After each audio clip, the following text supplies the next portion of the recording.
I should invite the panel up to the stage. That's my first act, I think, and it is great to be here. Thank you, Cindy. Thank you, Norton Roseville Bright, and James, for your leadership, your gentle, wise leadership, and for your patient instruction of me as I learn about anti-slavery. It has been incredible to work in recent months with you, and I look forward to what we can achieve together in the years ahead.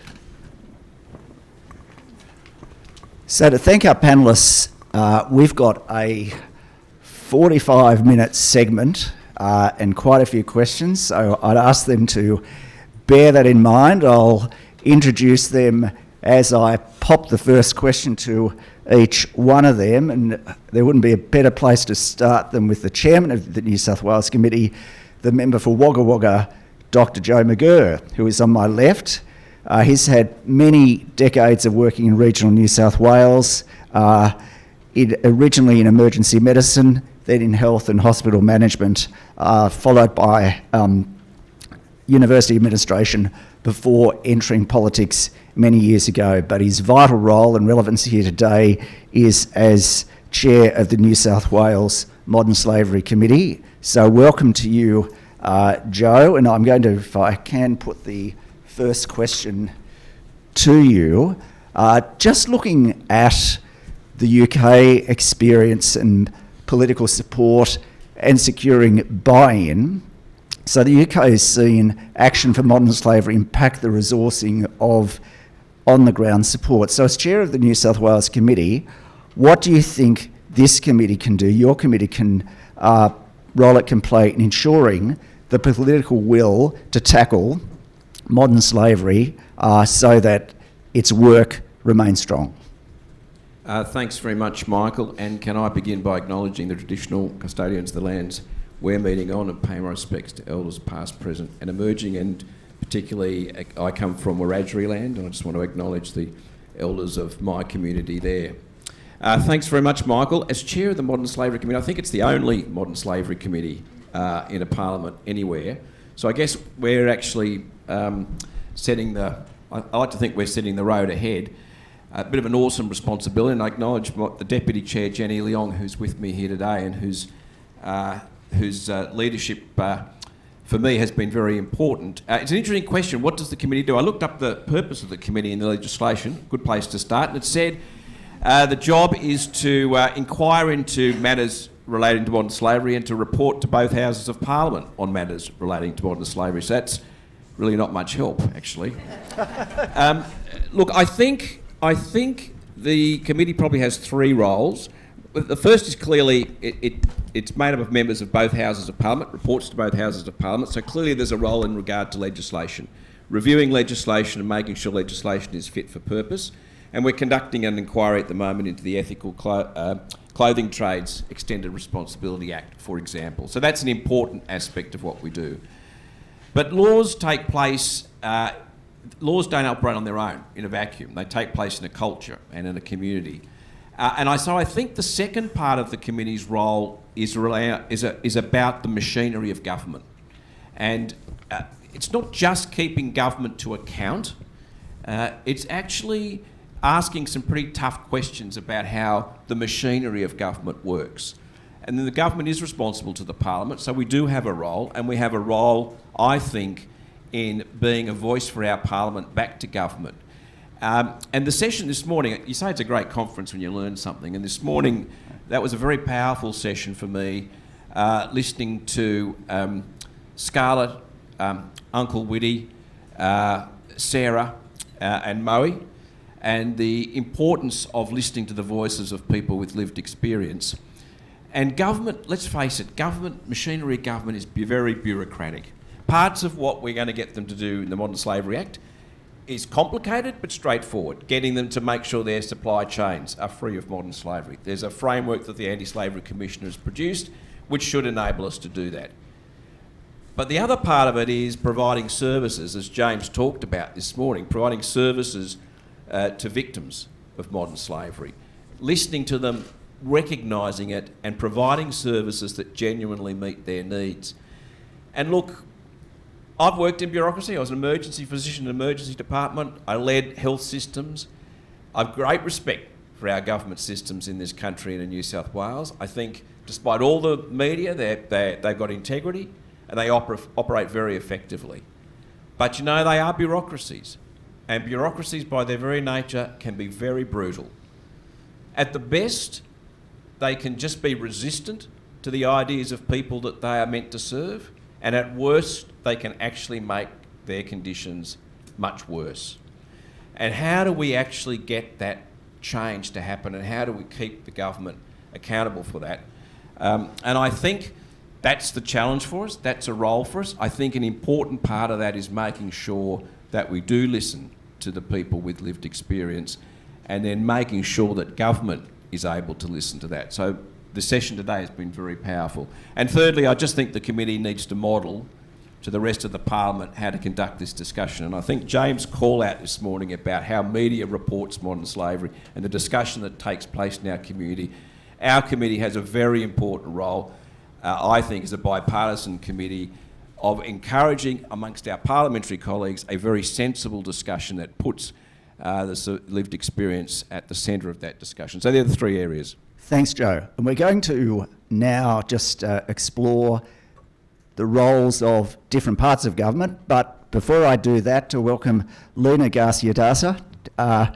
Great to have you here. And she has quite a formidable CV, I've got to say, but she's the Senior Manager of Trafficking, Forced Marriage and Forced Labour in the Australian Red Cross, but has quite a remarkable career working in human rights, in the international humanitarian field, in the law internationally. So welcome to you. And if I can just ask you, if I may, Lina, there is currently strong commitment and consequent increased resourcing at a federal level in addressing modern slavery with a renewed focus on forced marriage. And I think the question, what role does New South Wales have to play in advancing these various efforts? Thank you, and thank you for having me in this panel today. I think that as we were listening this morning, like the government has announced a new model for people at risk and in forced marriage that will come in effect in January 2025. With the new focus of this response, we are all facing an enormous opportunity to really make a huge change in the way that we are addressing forced marriage in Australia. Like in 2019, the forced marriage stream trial evaluation of the Support for Trafficked People program identified that there is no coordinated response to forced marriage in Australia. That includes prevention, early intervention, crisis and recovery, with a focus on long-term recovery and safety. So there are a lot of initiatives out there that talk about prevention in isolation. There are a lot of initiatives there that might be tapping into early intervention. And there are some initiatives there that talk about support and assistance, but there's no coordinated response. So that is definitely a need if we think about what we want a new model of support to be. And that is based on the government announcement, that is what the new model will look like. We'll have a component of early intervention, a component of prevention, a component on a service and support that is based on need and not necessarily based on a time-limited nature of support, and ongoing counseling. We don't know how the model is going to look like, but what we do know is that the model in itself and in isolation, again, will not be effective. Because what we also know is that when people with lived experience come to our service, they don't only have immediate needs. They have ongoing and long-term needs. And the only way to really address those ongoing and immediate needs, if we do have services at the local level that are strong, so that in a way that we do have a state and territory response that work collaboratively with the federal response. we cannot like expect to address the root causes of exploitation and of trauma in 90 days of support. That is what the Support for Trafficked People program provide to a person that decides or that is willing or not able to participate in the criminal justice process. We cannot expect either that the housing crisis of a person will be solved with 2 weeks of hotel accommodation. We can only expect that this is going to be solved if there is real commitment and change, not only commitment, but real change from the services at the local level.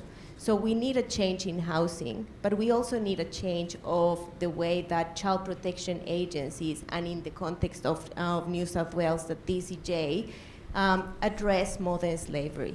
We need frontline responders that really understand the dynamics, the family dynamics of people that are experiencing or at risk of experiencing forced marriage, and understand that the level of risk is different, but there is a risk there. We also need to have, for example, well-funded and structured models of family intervention and family mediation. We cannot expect to support an individual in isolation when the individual is living in a family home and the family home is the one that is putting the person at risk of harm. We really need to be working with that family, with that community, with that cultural behavior to really change the pattern. We also need a health sector that is equipped to identify the signs of exploitation and know what are the avenues of support. We need a health sector that is really compromised and committed to not only have a very basic assessment on indicators, but really try to understand what is behind the indicators. Any federal model, as I was saying before, will work if we don't have the compromise of state and territory agencies and state and territory governments. So what we really need is collaboration and working together, as James was saying before, to really make a community of purpose and a community of practice where we can all work together and address these, not necessarily thinking about whether it's a federal model or whether it's a state-based model. It's just thinking about who is behind, that is that person with lived experience that required support from all of us. Thank you. Thank you, Lina. And welcoming now Moe Turaga, it's a great pleasure and privilege to introduce you. You're a survivor of modern slavery in Australian horticulture. You've been a participant in the Salvation Army Lived Experience Engagement Program and the Australian Government Survivors Advisory Council. Moe was a vocal and visible advocate for the Australian Modern Slavery Act, where he gave evidence to the Commonwealth inquiry in establishing a Modern Slavery Act for Australia, and his story is part of the official Hidden in Plain Sight report. He has worked with Walk Free and the Pacific Conference of Churches to form the Pacific Freedom Network to address modern slavery. And in 2023, he received a Freedom Award in recognition of his anti-slavery work, and we're delighted to have you here today. And if I can ask, just drawing from that rich experience that you've had, and if I can perhaps make the observation that there's currently a sea change underway in raising the voice of people with lived experience in modern slavery. So as someone who has been at the forefront of shifting these tides, what are the opportunities and the challenges you see likely to emerge? Thank you, Michael. Firstly, let me acknowledge the New South Wales government's brave decision to introduce the first Modern Slavery Act in the Southern Hemisphere, the first anti-slavery commissioner as well, and second in the world in both. What better ally can we have, especially in a forum like this, to have James, who had just brightened up the space with his guidance and his leadership. And that is the greatest opportunity for our survivors and people with lived experience, not only in New South Wales, but in the whole country. But let's go to the question, the challenges first. We need more opportunities and resources for people with lived experience to tell their stories in a safe and meaningful way. Survival-led, victim-centered, trauma-informed are all expressions that have been around for a while now in different contexts, but they seem to be more common in policy documents than they are in practice. Forums like this one are setting a high bar for everyone else. James and his team do a great job in keeping victim survivors at the center of the conversation. I don't think the enforcement of resources committed to people escaping modern slavery are anywhere near adequate. We have more than 40,000 people who are victims of this crime. And I think many people here would disagree with the statement that you are more likely to be deported as a victim of modern slavery in Australia than you are to be punished as a perpetrator. If we had 40,000 people living with a chronic disease, it'd be the subject of a public health response. How do we change this in the scheme of things, making people with lived experience feel safe to tell their stories? Thank you. Thank you so much. And we honour the courage and the commitment and all that you have done. It's wonderful to have you here today. If I can also now finally introduce Professor Peter Shergold. Peter, as you may know, is the New South Wales Coordinator-General of Settlement, Chair of the Australians for UNHCR and Chair of the James Martin Institute for Public Policy. He is also Chair of Opal Healthcare, which employs and trains aged care workers who've arrived in Australia under the Pacific Australia Labour Mobility, or what is commonly known as the PALM scheme. Peter, an area of risk and focus on modern slavery in New South Wales relates to temporary migrant workers, an area that I suspect you know quite something about. What kind of policy and practical interventions are needed to prevent temporary migrant worker vulnerability, and how do we support these solutions? Well, Michael, you and I know we share a secret, and that is that some of the most profound public policy decisions in Australia are really not decisions at all, or are a series of relatively small administrative decisions that just creep up on you year by year. I came to Australia in 1972 as a migrant, and in those days people who arrived had either permanent residency or put on a pathway to permanent residency. Skilled migrant like myself, or family reunion, or the special and humanitarian program. Germany, we used to say, Germany, we spit on you with all your temporary workers from Turkey. In Australia, we're different. Well, that was then, and now is now. The debate going on last week in the budget was about the level of permanent migration. Would we have 185,000 places in the year ahead, or Peter Dutton said 145,000? The trouble is that debate entirely misses the point, because in the last 30 years, without, I think, any real substantive policy debate, our migration has become predominantly temporary migration. Skilled temporary workers, international students, working holiday makers, of course, the PALMS program, and let's remember a backlog of asylum seekers on various sorts of bridging or temporary protection visas, a legacy caseload of whom only some have managed to get on to resolution of status visas. So if you look back at 2022-23, which was our highest migration on record in this country, 737,000 migrants. 737,000. 3/4 of them came here on temporary visas. Half of those on temporary visas came here as international students. Now that's profoundly changed the issue, I think, of modern slavery in Australia. Think back, you may remember I wrote a report on COVID and how government responds to COVID pandemic. I extolled the speed and the vigour with which the Commonwealth intervened during that pandemic with JobKeeper and job seeker payments. Except guess what? We forgot that you've got that large number of temporary workers who were excluded. Now, tell you about the contribution of that decision during COVID to the dangers of modern slavery.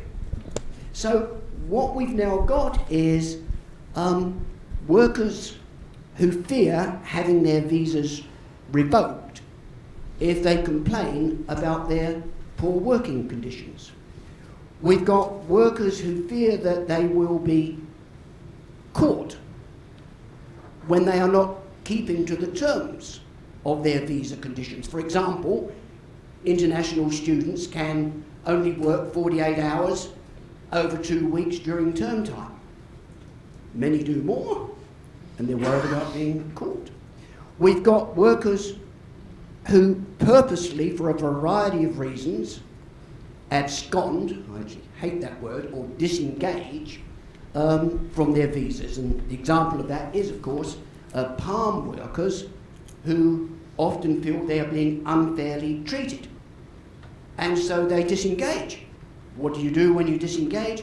It suddenly means you've got a group of temporary workers who are even more open to exploitation. And then you've got workers, of course, who find themselves in situation at work or in the broader community which doesn't appreciate the challenges of cultural diversity. Lots of misunderstanding. So, Margaret, what can be done? I actually think some of it is relatively straightforward. First of all, you need more active government regulation in the settlement process, or at least oversight of that regulation. You need people on the ground to ensure that temporary workers are not being exploited, or, if you want, that workers are not sticking to the terms of their visas. And it's got to be subtle. It's no use just saying, well, are these temporary workers being paid minimum conditions? Often the answer is yes. That's not the question. It is, are they being charged for substandard accommodation? Are they being charged for transport? Are those expenses being taken from the minimum wages they're earning? That's what we've got to investigate. Second thing I think we need to do is we need more active engagement of non-government organisations, unions, community sector organisations, and I think with significantly higher levels of government support. Because if you are going to oversight this, you need to be able to oversight it at the local place level. And last, you need transparency. You know, I still believe that sunshine is the greatest disinfectant.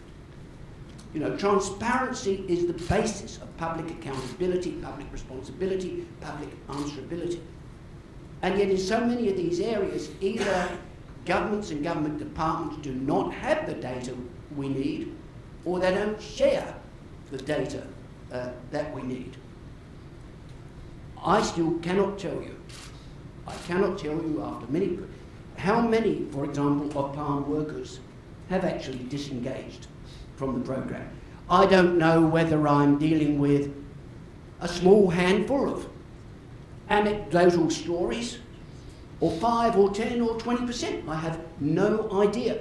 We need that information if we're going to step in and prevent modern slavery. Thank you, Peter.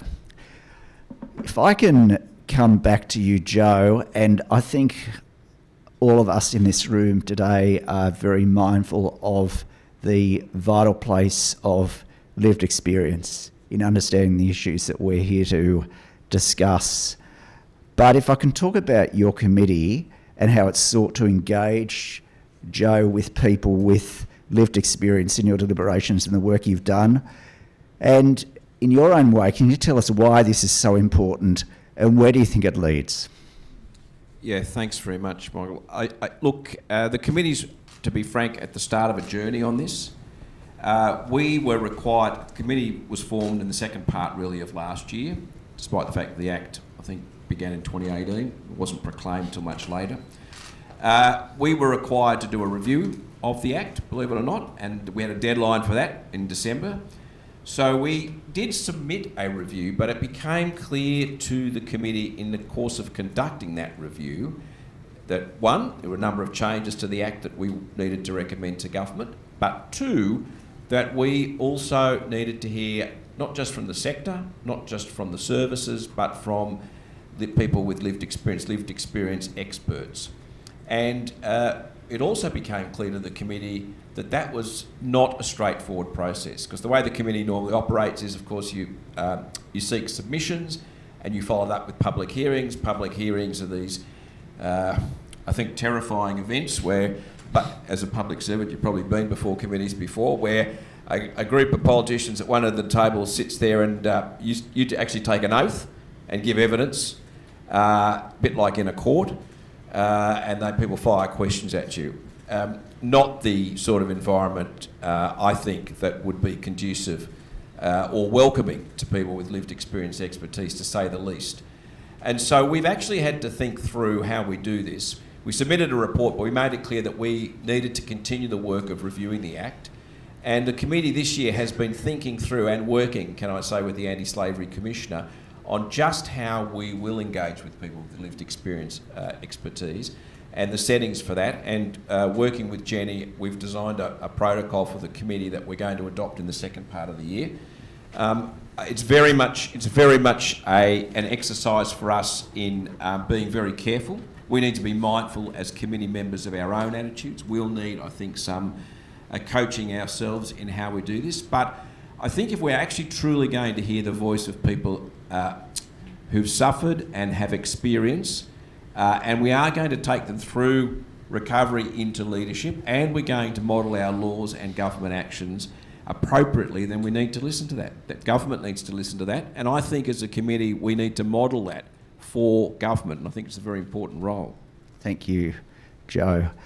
Lina, if I can ask you about the work of the Australian Red Cross, given the leadership which it's undertaken in providing support and assistance for survivors of modern slavery through the delivery of the Support for Trafficked Peoples program. So with the increased funding in this area and soon to be established alternate referral pathway, can you take us behind the scenes and explain how you're approaching this opportunity? Sure. So I will definitely be able to take you behind the scenes of like the opportunity, not necessarily on the implementation of the additional referral pathway, because Red Cross will not be the additional referral agency, and that agency is yet to be announced. But definitely, in terms of the opportunity, we don't see it as an opportunity for Red Cross, but really an opportunity for people with lived experience that, for so many reasons, have not been willing or able to report their situation of exploitation to the Australian Federal Police.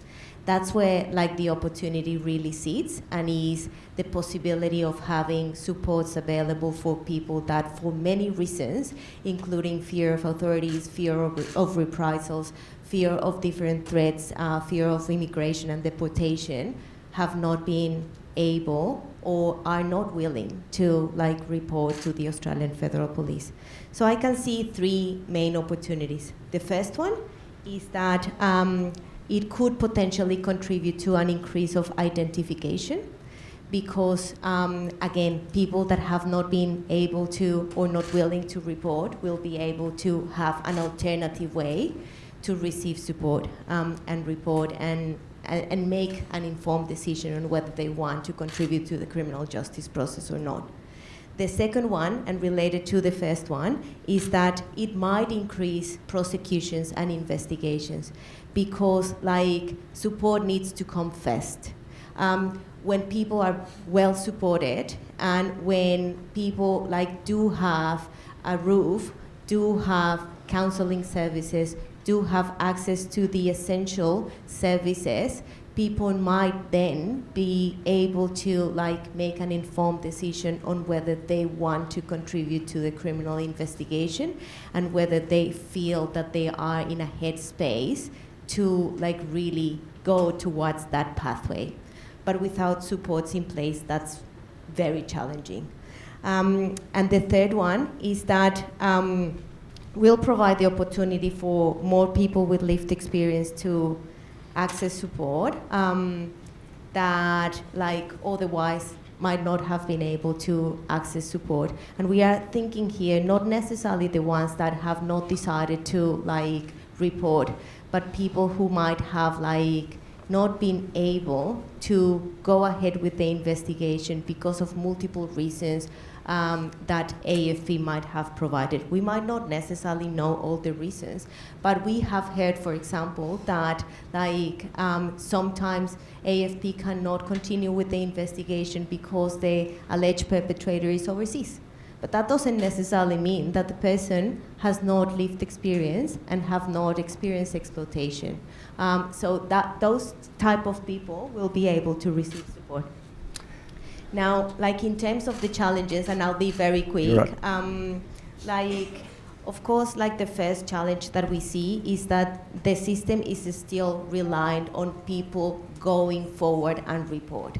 So like, we are still, regardless of whether it's an additional referral pathway or regardless of whether it's the AFP, we are still reliant on a person to identify themselves as a victim, identify themselves as having like indicators of any type of exploitation, and seek support and assistance. We need to change that dynamic, and we need to be able to empower frontline responders to really identify those signs and indicators first and have those conversations, and then like change the burden and not have the burden on the person, but have the burden on the frontline responder that is able to connect the person with the appropriate supports and referral pathways.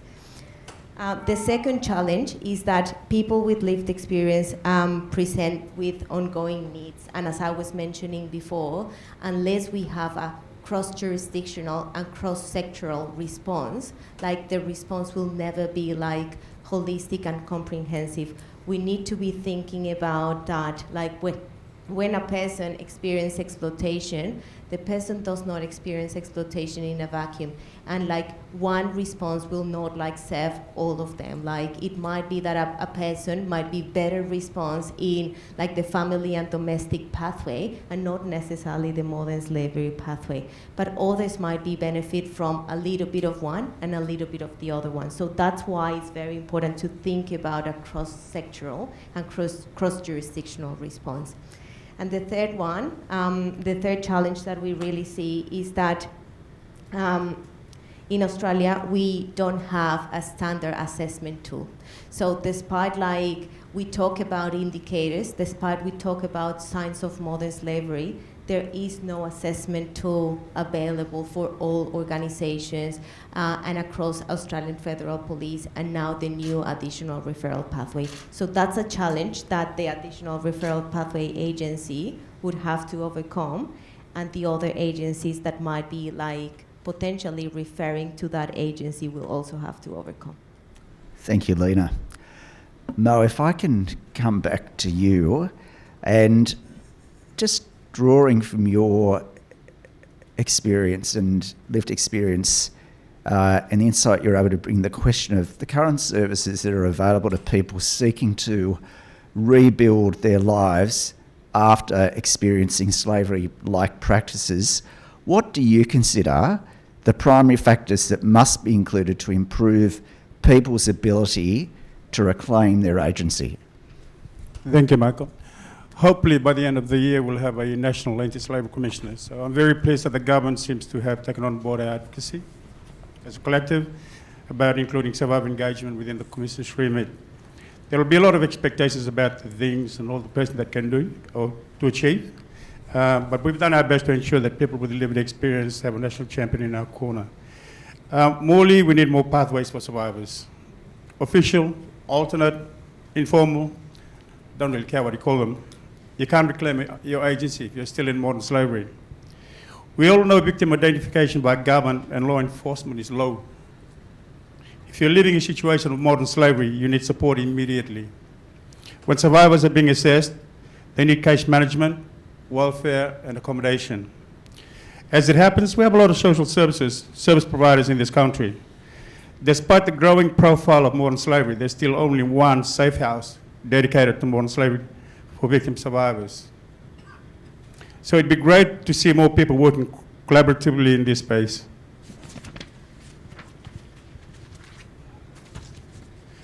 And lastly, we need greater transparency on services that are provided. That means reporting on outcomes, an opportunity for survivor voices to play our part. This can be awkward for governments, for departments, and for service providers. But it takes some irritation to get a pearl. Thank you. Thank you so much, Moe. If I can come to you, Peter Shergold, with a final question, which I think is rightfully a very reflective question for us. Australia has a history of slavery that has often gone unrecognised. And considering that history, discussions of slavery, and particularly modern slavery, are becoming prominent, yet in the broader community the issue remains marginal. So given your experience working in the realm of public policy, Peter, what do we as a community here in this room need to do to capture this momentum that we have on the moment on modern slavery and encourage the broader public to take action to address it? Nice one. A dangerous one. I was for 20 years an economic historian. So welcome, ladies and gentlemen, to Australian Economic History, Lecture 1, Trigger Warning, it gets ugly. I remember Scott Morrison, when he was Prime Minister, said Australia had no history of slavery. And at one level, of course, he was right. We didn't have slavery in the form that it took in the United States or Brazil or the Caribbean country, where the practice of forced labour and restriction of liberty could be passed on from one generation to the next. But here's the irony. In terms of what we now call modern slavery has a rich tradition in Australia since the arrival of that first convict fleet in 1788. If you look at our history, it is replete with examples of servitude, forced labour, debt bondage, deceptive labour recruiting, child abuse, and so on. It's a key part of our history. Just 3 examples. 168,000 convicts arrived in Australia from 1788 till, let us remember, 1868. 1 in 7 of them were women, many of them were children, for 7, 10, 14 or life sentences. In fact, most of them got conditional pardons, tickets of leave, and many went on to get full pardons and even a grant of land. But it was a long part of our history. Second example, of course, there was, as already been mentioned this morning, the coercion of people from the Pacific Islands, especially Papua New Guinea, Vanuatu, the Solomon Islands, through deception and kidnapping to work as so-called indentured labourers, very poorly paid indentured labourers. And out of that history, we have got some of the most awful descriptions. You know, we describe the process as blackbirding. We talk about the people who arrived as Kanakas. I mean, this is really quite deep. So how many was this? Well, between 1847 and 1908, we're now up to 1908, probably about 63,000 workers brought from Melanesia to work on the sugar plantation in Queensland, New South Wales farms, pearling in Broome, and so on. And how bad was it? Well, this is how bad. You usually had a 3-year contract.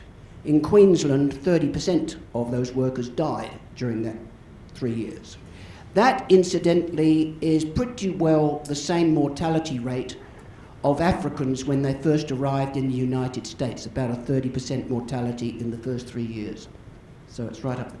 And the third example, of course, which we must recognise, is the treatment of Aboriginal workers, especially stockmen, station hands, paid below the award wages paid to Aboriginal people, and like many palms workers today, paid essentially in food and rations and tobacco. And remember that this was state-sanctioned. Governments withheld Indigenous people's wages, or they allowed what were called authorised private employers to withhold wages under the so-called Aboriginal Protection Acts. And if you wonder where that went from, it was from about the turn of last century into the 1970s. So there's a big history here. I think the key message is that Australia has an old tradition of modern slavery. All of those are things we would define today as clearly modern slavery. So then what do we do? What's the challenge in public policy terms? I think in part with the public at large and with employers in particular, when we are trying to make sure that people acknowledge and in some instances seek to redress the past, to get people to understand, well, that's good, but the major challenge is to try and ensure that new variants of forced and underpaid labour don't emerge now to actually take their place. And the big difference we've got since the 1970s, when I came here, of course, is globalisation. Much freer movement of people, of capital, of trade, which means, of course, that the challenge we face today is not, in fact, in part, importing modern slavery from overseas along the supply chains and procurement, which we'll be looking at tomorrow. It has, in a sense, really changed the way we need to look at this tradition we've had of various forms of modern slavery contributing to the economic growth and development of this country.